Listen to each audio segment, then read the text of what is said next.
ሰላም ጤና ይስጥልን። ይህ የውሎ ኢትዮጵያ የሰኔ 24 2017 ዓ.ም የቀን አጫጭር የዜና ጥንቅር ነው። እስከ ዜናው ማብቂያ አብራችሁን ሁኑ።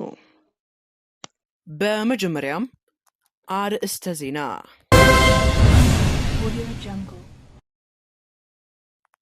የእንግሊዙ ጠቅላይ ሚኒስትር የእውቁን ዘፋኝ ፓንክ ቦብ ቪላንን ማውገዝ።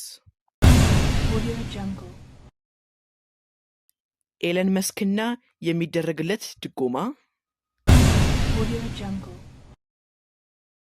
በአሜሪካ እስራኤል ያለው የጋዛ እርዳታ ስርዓት። የዶናልድ ትራምፕ የእርዳታ ቀነሳ የሚሉ ዜናዎችን በዛሬው የውሎ ኢትዮጵያ ዜናችን የምንመለከት ይሆናል። አብራችሁን ቆዩ።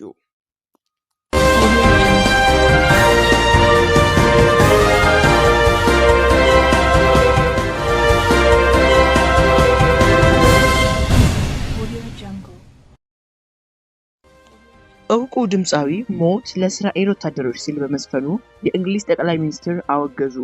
ጠቅላይ ሚኒስትሩ የዩናይትድ ኪንግደም ዜግነት ያለው እውቁ ድምፃዊ ፓንክ ቦብ ቪላን አሳዛኝ የጥላቻ ንግግር በማለት ለእስራኤላውያን ወታደሮች ሞት በማለቱ አውግዘዋል።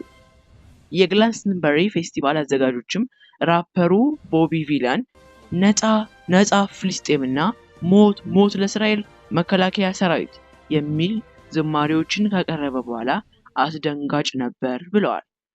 ሰር ኪር ስታርመር በሰጡት መግለጫ የቡድኑን ትርኢት የቀጥታ ስርጭቱን በተመለከተ መልስ የሚሰጣቸው ጥያቄዎች እንዳሉ ተናግረዋል። በጣም አጸያፊ ናቸው በማለት የተሰራጨው በጣም ጠንካራና አድሏዊ ቋንቋ ላይ ማስጠንቀቂያ መስጠቱን ተናግረዋል። የግላስተንበሪ አዘጋጅ ኤሚሊ ኤቪስ የቦብ ቪላንን ቃል በመውገዝ የጋራ መግለጫ ወጥተዋል። እንደ ፌስቲቫል ሁሉንም አይነት ጦርነትና ሽብርተኝነትን እንቃወማለን። ሁሌም የምናምነው በተስፋ አንድነት፣ ሰላምና ፍቅር ነው ሲሉ ተደምጠዋል። የዩናይትድ ኪንግደም ጠቅላይ ሚኒስትር ኪየር ስታርመር ለቴሌግራፍ እንደተናገሩት ለዚህ አይነት አሰቃቂ ጥላቻ ንግግር ምንም አይነት ሰበብ የለም። ለእንዲህ አይነት ሰው መድረክ ሊሰጠው እንደማይገባ ተናግሬያለሁ። ይህ ደግሞ ሌሎች ፈጻሚዎች ማስፈራሪያ ወይም ብጥብጥ ለማስነሳት ነው። በቢቢሲ እንደዚህ ትዕይንቶች በቀጥታ እንዴት ሊተላለፉ እንደቻለ ማብራራት አለበት ሲሉ ተናግረዋል።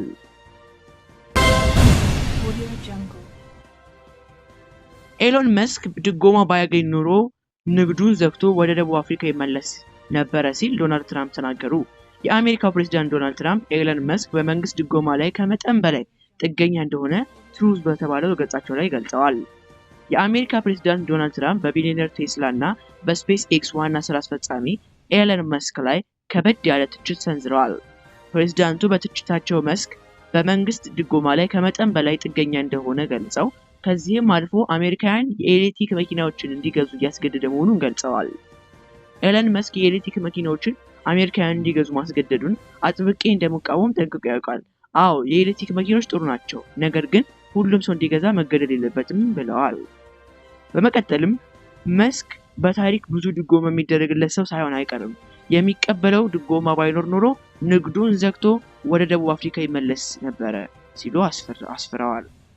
ኤለን መስክ ለአሜሪካው ፕሬዝዳንት ዶናልድ ትራምፕ ኩነና በሰጡት ምላሽ አሁኑኑ ለኩባንያዎች የሚደረጉ ድጎማዎች ካሉ ማቆም ትችላላችሁ ሲሉ የመልስ ምላሻቸውን ሰጥተዋል። መንግስታዊ ያልሆኑ ድርጅቶች በአሜሪካ እስራኤል የሚደገፈውን የጋዛ እርዳታ ስርዓት ተመድ እንዲተካ ጠይቋል። ከ100 በላይ መንግስታዊ ያልሆኑ ድርጅቶች በጋዛ አፋጣኝ እርምጃ እንዲወሰድ እየጠየቁ ነው። የእስራኤል የማከፋፈያ እቅድ ገዳይ ነው። ስለዚህ በተባበሩት መንግስታት ድርጅት የሚመራ የእርዳታ ማስተባበር ወደ ስራ ይመለስ በማለት በመጠየቅ ላይ ይገኛሉ። የእርዳታ ማከፋፈያ ቦታዎች ቁጥር ከ4 በመቶ ወደ 4 ወታደራዊ ኃይሎች ቁጥጥር ወደሚደረግባቸው ቦታዎች ዝቅ ብሏል ሲል ቡድኑ መግለጫ ሰጥቷል። በአሜሪካና እስራኤል የሚደገፈው የጋዛ ሰብአዊ ፋውንዴሽን GHF በጋዛ የሚገኙ 2 ሚሊዮን ሰዎች በተጨናነቁ ወታደራዊ ዞኖች ውስጥ ምግብ ለማግኘት ሲሞክሩ በየቀኑ የተኩስና የጅምላ ጉዳት ሰለባ እንዲሆኑ አስገድዷቸዋል ሲል አክሏል። መንግስታዊ ያልሆኑ ድርጅቶች በመግለጻቸው የሰብአዊ ፋውንዴሽኑ ወደ ስራ የገባው የተስፋ መቁረጥ፣ የአደጋና የሞት ዑደትን ለማስቀጠል ነው ሲሉ ከሰዋል። የእስራኤል ባለስልጣናት በእርዳታና በንግድ ዕቃዎች ላይ በድጋሚ አጠቃላይ እገዳን ካደረጉ ከ100 ቀናት በላይ ተቆጥረዋል ብለዋል። ከግንቦት 27 ጀምሮ በጂኤችኤፍ በሚተዳደሩ የእርዳታ ማከፋፈያ ቦታዎች ውስጥ ምግብ በመጠበቅ ላይ የነበሩ 600 የሚደርሱ ፍልስጤማውያን ሲገደሉ ከ4000 በላይ የሚሆኑት ደግሞ ቆስለዋል ሲል አልጀዚራ ዘግቧል።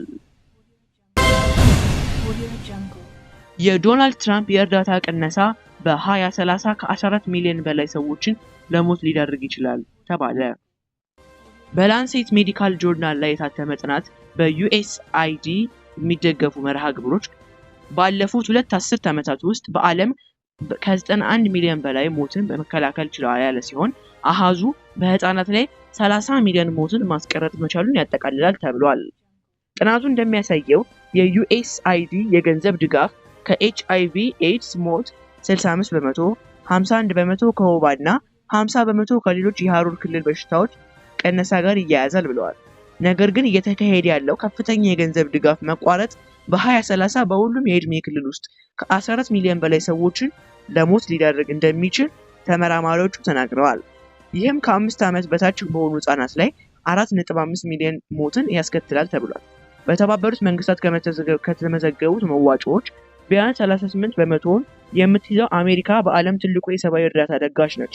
ባለፈው ዓመት 61 ቢሊዮን ዶላር ለውጭ እርዳታ የሰጠች ሲሆን ከግማሹ በላይ የሚሆነው በዩኤስአይዲ በኩል መሆኑን የመንግስት መረጃ ያሳያል። የኛ ግምት እንደሚያሳየው በ2025 የመጀመሪያ አጋማሽ ላይ የታወጀው ድንገተኛ የገንዘብ ድጎማ ቀነሳ ካልተቀየረ በ2030 እጅግ በጣም አስደንጋጭ የሆኑ ሞት ሊፈጠር ይችላል ሲል ጥናቱ አመላክቷል።